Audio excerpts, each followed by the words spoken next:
ng tubig sa kawali. Papakuluan natin muna yung kangkong bago natin i-gigisa. So guys, dahil kumulo na, lagay ko na itong kangkong. Papakuluan ko muna siya bago ko siya i-gigisa. Ganyan pa ako magluto ng kangkong. Papakuluan ko muna. So halukayin lang natin habang pinapakuluan natin yung kangkong. So dahil napakuluan na natin yung tangkay, yung dahon naman ang papakuluan natin. Kunting pakulo lang para hindi siya ma-overcook naman pag ginisa. Haluin lang natin. Kunting pakulo lang siya. Tanggalan yung ano niya. So guys, maglagay na tayo ng mantika. Yan, magisa na tayo ng bawang.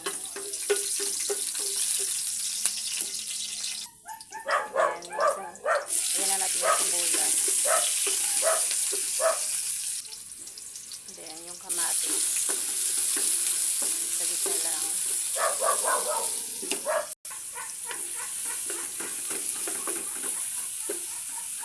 Ilagay na natin yung tangkay ng kangkong.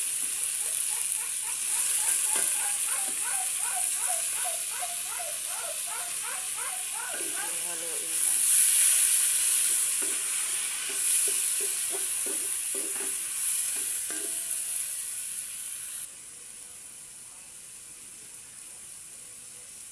Then, lagay ko na yung dahon.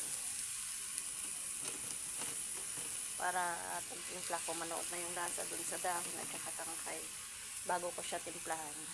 So, maglagay na tayo ng paminta. Then, magic sarap.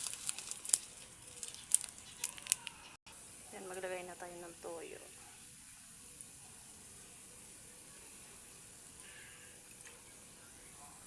Then, maglagay tayo ng konting suka. Then, guys, maglagay tayo ng oyster sauce.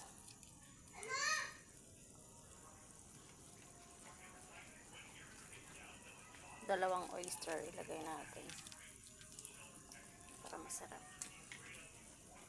Then, haluin lang natin.